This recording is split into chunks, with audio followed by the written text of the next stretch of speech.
mas vamos lá.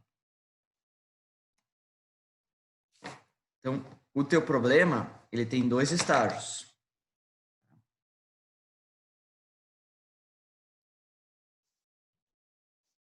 O primeiro estágio é entender a hidráulica do negócio.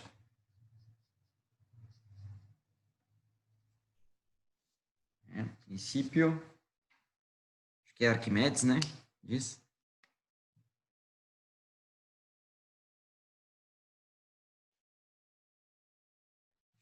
Princípio de Arquimedes. Acho que é Arquimedes, não me lembro. Vou fazer uma entrada aqui no meu cilindro hidráulico. Certo? E eu vou aplicar pressão. Eu vou pegar uma bomba. Ou se vocês quiserem imaginar o que é uma bomba é um cilindro com uma área diferente. Um cilindro com uma área diferente. Eu vou pegar aqui, né, uma bomba manual, por exemplo. Ela trabalha com uma alavanquinha. E você faz uma força aqui. Aquelas de prensa lá que tu fica... né? Aplica uma força, retorna. Aplica uma força, retorna. Aplica uma força, retorna. Quando eu aplico uma força na alavanca, essa força, né? Estou trabalhando com uma alavanca, ela já é amplificada pelo movimento da alavanca. E ela é transmitida para um êmbolo, que fica dentro da tua bomba. E essa força, ela tende a se equilibrar como fluido interno. Tende a se equilibrar com o fluido interno. E gera uma pressão. Eu estou tentando desenhar porque a pressão, tá? Ela atua em todas as superfícies. Superfícies. Certo? E aí você transfere essa pressão por um flexível, uma mangueira, até o seu cilindro hidráulico. Então, a cada descida da alavanca, esse volume, né, que seria o curso vezes a área, é transmitido para teu cilindro hidráulico, certo? E essa força gera uma pressão lá na bomba, que tem que ser o suficiente para romper a perda de carga na tubulação e vencer a carga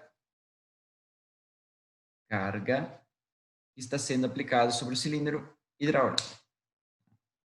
Quando essa pressão chegar dentro do cilindro, ela vai atuar em toda a superfície, inclusive na minha pecinha vermelha, que é o meu êmbolo.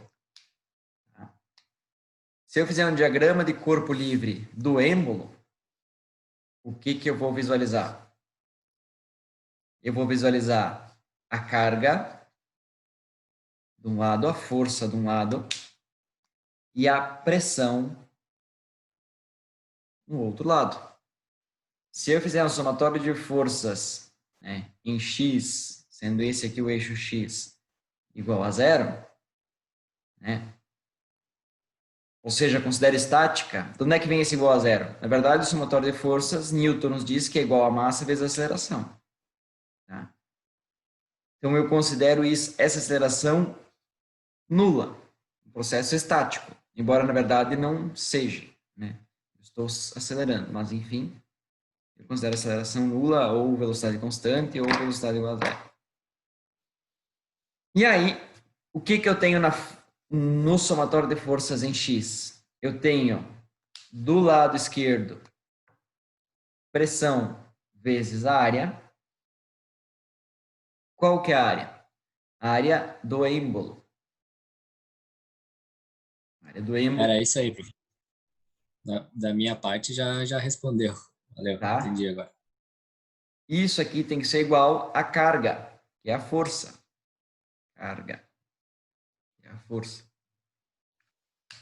E aí você encontra, né? Usa a pressão máxima para a força mínima, vai te dar a área mínima necessária para atender o teu projeto.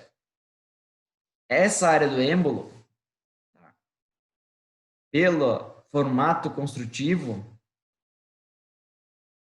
ela vai ser igual a π diâmetro interno ao quadrado sobre 4.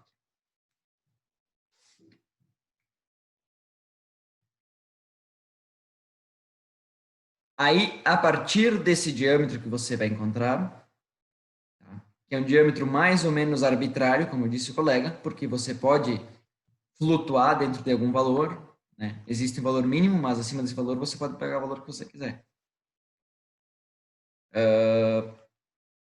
Então, baseado nesse diâmetro que você vai encontrar, você vai fazer um diagrama de corpo livre do...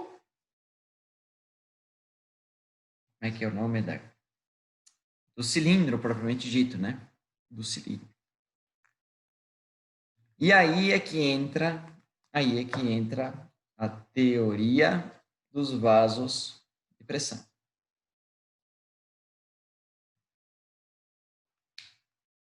Aí é que entra a teoria dos vasos de pressão. Por quê?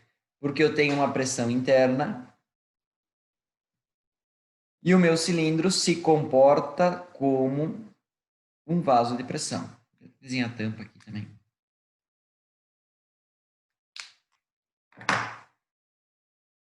Tá? Então, aqui eu utilizo da hidráulica. Aqui eu utilizo do conteúdo novo. Tá? Então, eu sei que professor, o senhor podia ter dito só que era o diâmetro interno. Tá? Só que, se você não consegue visualizar isso, se você não conseguiu chegar até aqui, não adianta de nada eu dizer que era só utilizar o diâmetro interno. Porque tu vai continuar com essa dúvida. Então, até você não começar a pensar como engenheiro, tá? De pegar o mecanismo, que ele é complexo, não vou dizer que não é complexo, certo? E tentar simplificar ele, ou tentar, de forma matemática, modelar ele. Essa talvez seria a palavra mais exata, né? Modelar o teu problema que é complexo, tá? Num modelo simples, que você consiga visualizar e extrair variáveis. Tá? Extrair variáveis. Quais variáveis que eu consigo extrair? A pressão, o área ou o diâmetro do êmbolo, né? E a força, a carga que o cilindro tem que atuar. Né? Então, por isso que quando você me perguntou, fiz uma cara de estranheza, porque isso aqui é a coisa que já tem que estar na veia, tá? Nessa altura do campeonato. Porque amanhã, depois estão fazendo TCC, é só chegar para o orientador de vocês e dizer, professor, eu não sei calcular um cilindro hidráulico. E aí o bicho começa a pegar, né? Ah, então, pessoal, vamos se movimentar, né? Desculpa a choradeira aí. Vamos lá. Mais alguma pergunta, pessoal? Acho que depois dessa, acho que o pessoal vai ficar envergonhado de fazer pergunta. Mas é importante fazer pergunta, porque essas coisas... É claro que não, porque todo mundo está crescendo junto ali. Mesmo quem resolve pergunta. Porque é o seguinte, se algum vislumbrou, o outro não viu, ele estava preocupado com a segunda parte, que é uma coisa que acontece bastante, não só na disciplina dos outros. Às vezes um detalhezinho, era tão simples assim, eu não vislumbrei. Isso acontece. E no dia a dia, isso... Se eu não tivesse te perguntado, era pior, né, cara? Ficar sem saber, né? Não, e no dia a dia isso é muito comum. Aí, Mas no dia a dia isso é muito comum, tá?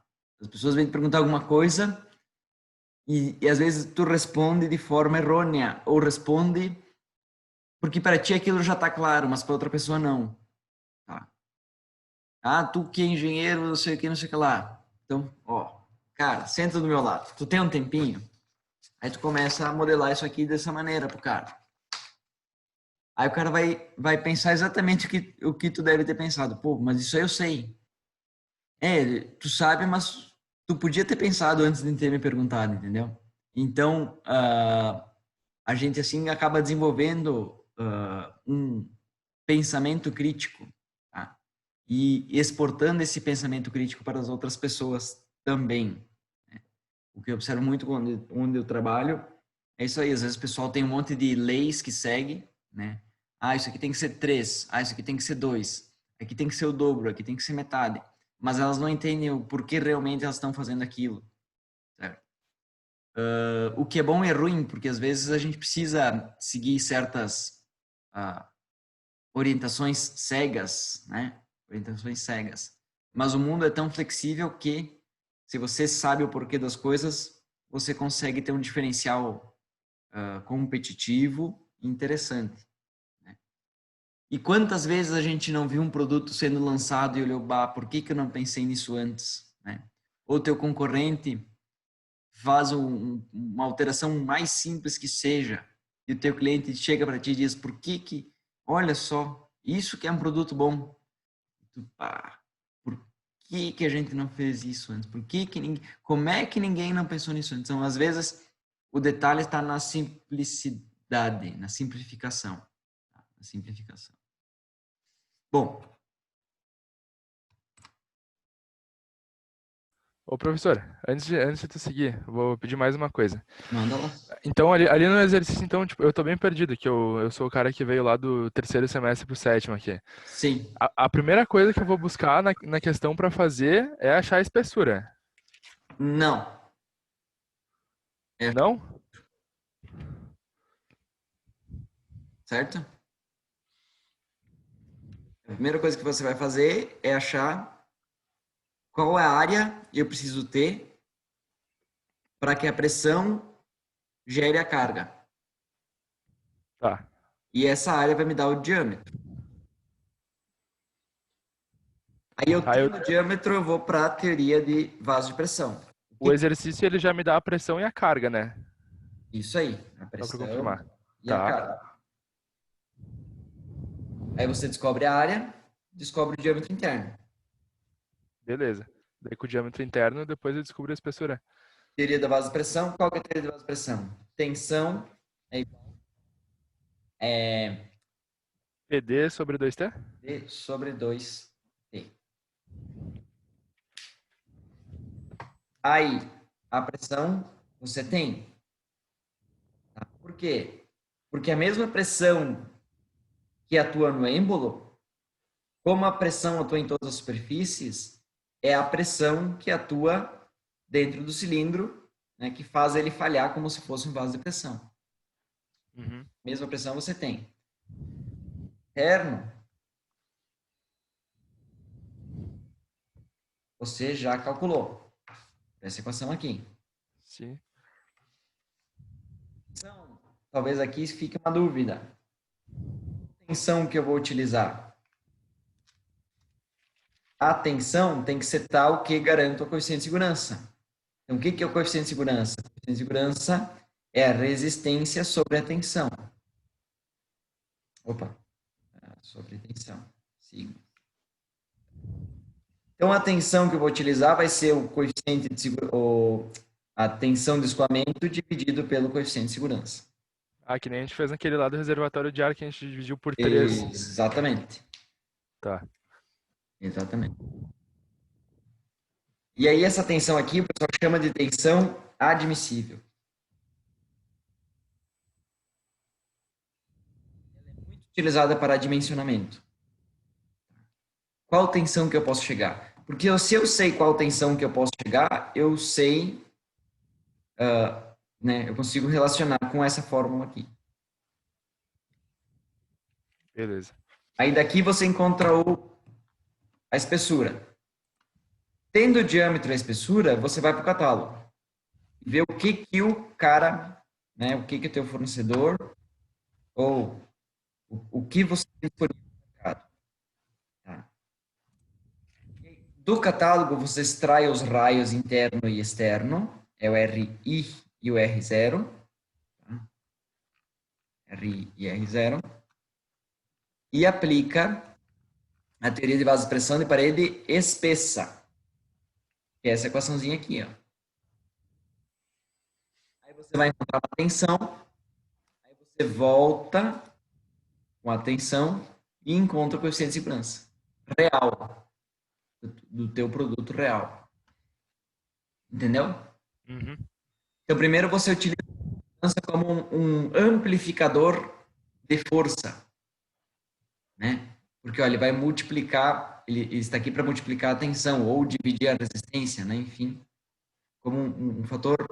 Isso na engenharia civil eles usam de majoração, né? Majoração para tornar ele maior, né? Tornar a força maior. Tá bom. E depois você utiliza ele de novo, segurança real da peça que você escolheu. Beleza. Vou tentar, qualquer dúvida eu te chamo de novo, daí. Sim, é tranquilo. Tranquilo. Bom, tá acabando meu tempo já, mas vamos lá. Hoje a gente falou bastante sobre tensão nas outras aulas, né? Resistência, tensão.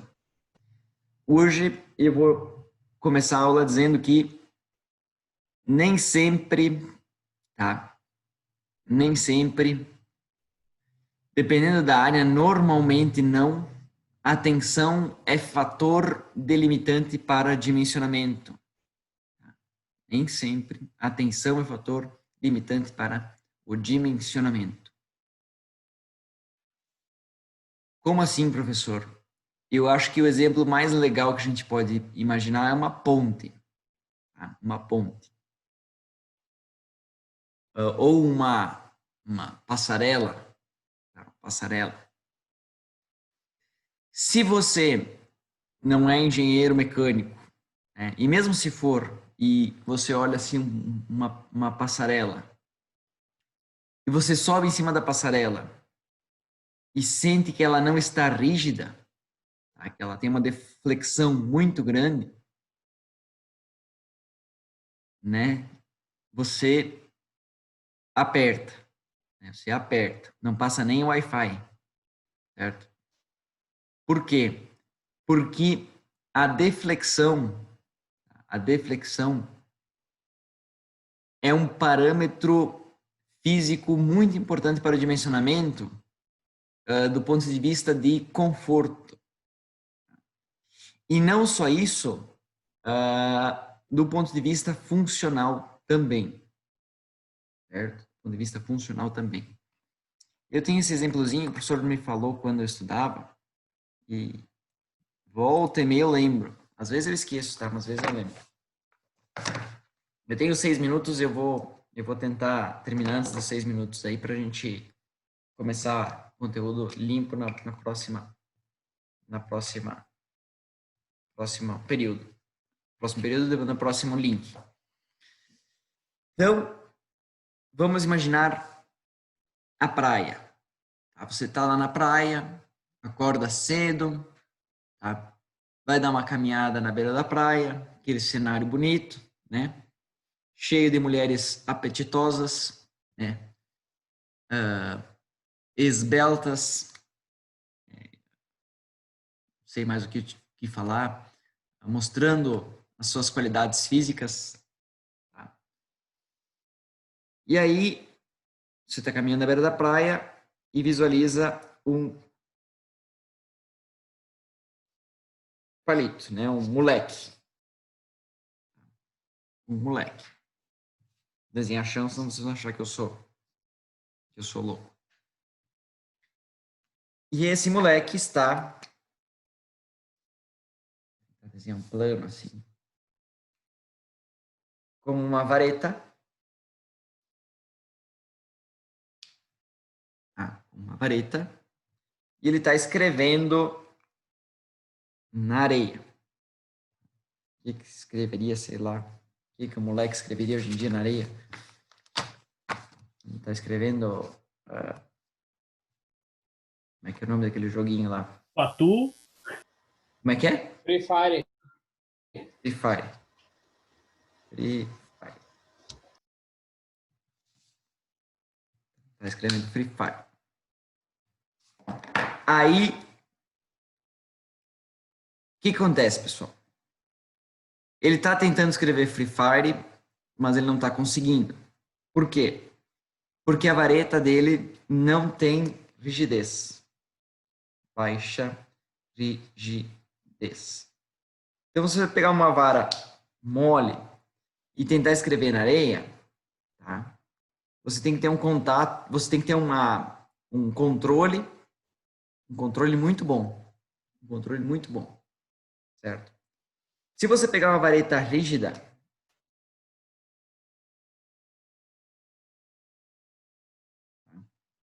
vai ficar bem mais fácil de escrever. Aí você faz o seguinte. Você pega esse moleque e diz assim, ó. Tenta escrever Free Fire de olho fechado. E aí você vai ver que ele vai escrever errado, né? Não vai conseguir escrever direito. Com a vareta com baixa rigidez. E se você pedir para ele escrever com o olho fechado, com a vareta rígida, ele vai escrever mais ou menos legal. Por quê, pessoal? Por que desse exemplo? Quando a gente projeta uma máquina, sei lá, uma fresadora, vou desenhar uma fresadora aqui. Quando a gente projeta uma fresadora, bota o spindle, o cabeçote, em algum lugar tem um fuso e um guia linear. E o fuso, vou desenhar um fuso aqui. E aqui assim você coloca o teu motor, o teu servo, o teu comando. Servo.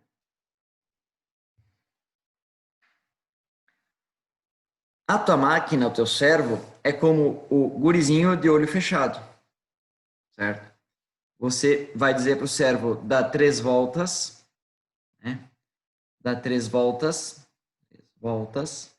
3 voltas corresponde a um deslocamento no fuso de, sei lá, botar 3 milímetros só para ficar zerado. Mas poderia ser 9 milímetros, não, 9 milímetros. 3 voltas, 9 milímetros.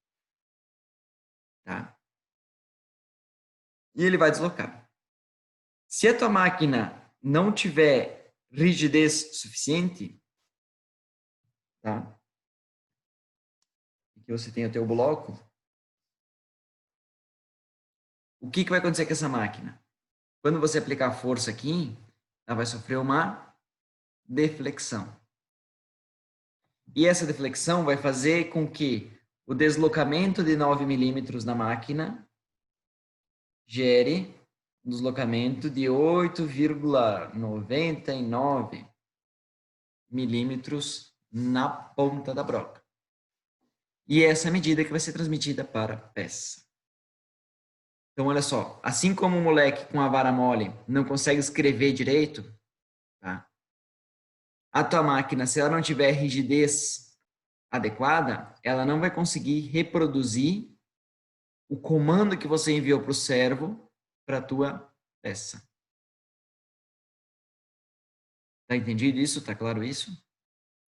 Dá para associar esse cara com esse cara? Né?